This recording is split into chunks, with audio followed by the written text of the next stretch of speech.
It's dark, it's cold, it's rainy, it's 5 o'clock in the morning. Still got to put in that work.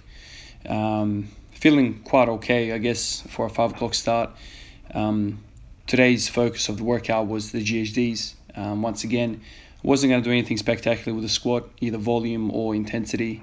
So I just went to my kind of training minimum, I guess, 180, which is kind of like a thing I can hit now, even on bad days, the sore days. So I ended up doing that. No thrills on the lead up. I think I hit a bunch of 10s with the bar in 60, and then I ended up hitting a single for 180 at the top. And then basically all I did was that, and then the GHDs. And with the GHDs, I ended up doing 5 sets.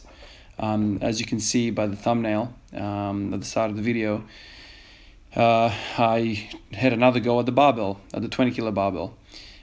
So I have this the first barbell that I ever bought in my life was part of that. I don't know if you guys are familiar with it, part of that kind of standard barbell set, where the diameter of the bar is like really, really small. You get those kind of iron plates with the little hole, standard, diameter holes. So I ended up using that as a GHD kind of link between the broomstick, I guess, or the paint stick, and the real barbell. So I ended up doing that, and that was kind of the whole motivation for today's workout. The lunges that I do every other day take a lot out of me. So I'm still trying to work out exactly how to play it. Like yesterday I did both pull and push for the upper body, and I don't think that's the right thing to do on a day like yesterday where I did all those lunges and things. So I think I'm gonna have to kind of jiggy up how to approach this a little bit better. Maybe pulls, upper body kind of pulling in one day, and then the following day do the bench pressing and the accessories. So I think I'll do that, because it's just way too much volume. One of the things that I always think about is my recovery points. I always say that term, the recovery points. Without the upper body, I can really kind of go hammer and tongs on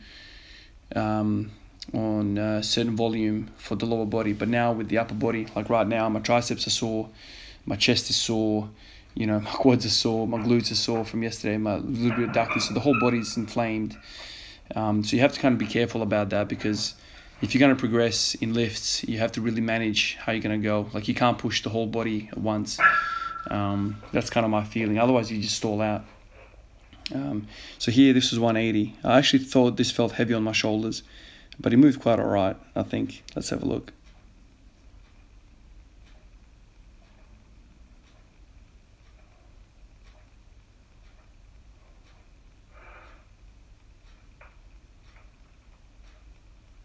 Yeah, look quite right. I thought the video froze there for a sec. Man, I'm just standing there with 160 on my back. And then this was 180. Like I said, I feel like 180 moves now, whether I like it or not, on the day. It just moves.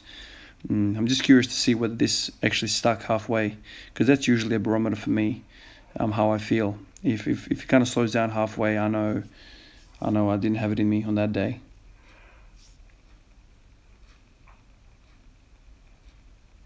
Oh yeah, it slowed down all right.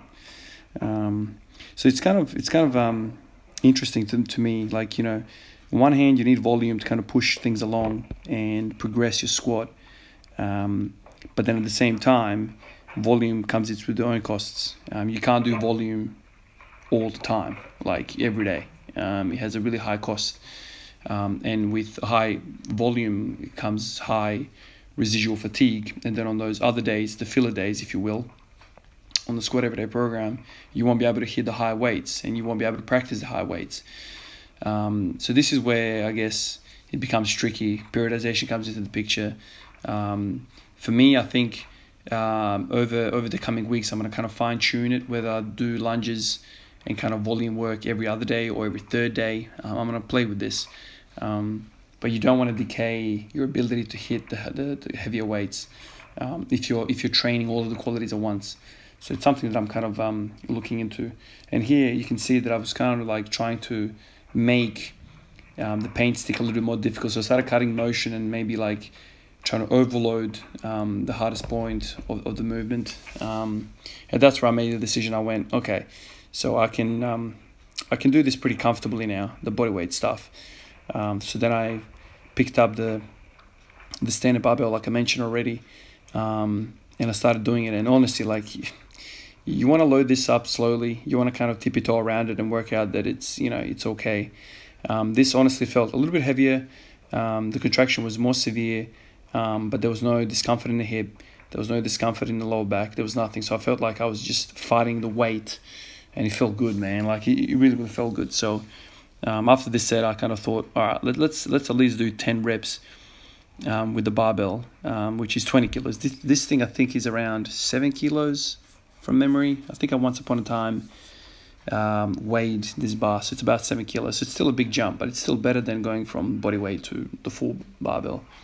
So this is a 13 kilo jump, I guess. But you'll see in a sec, the barbell stuff, man. I kept thinking about, you know, what Klokov does with, you know, I think he had 70 kilos on one of the videos that I saw total. That's a strong dude, man. And he did it for like 30 reps or something like this. Like, he just banged them out. You can do this, you know, many different ways. You can slow down the reps completely. You can slow down the eccentric. My view on this is that if you're trying to develop like strength and power, to move it with speed, you know, move it hard, you know, jump out of the hole as fast as you can. I guess if you're interested in hypertrophy and bodybuilding and making the thing pop, then you're thinking about time under tension, and maybe that's when you would kind of want to slow it down. But for me, I try to move this as hard as I could. You can see how slow that is actually.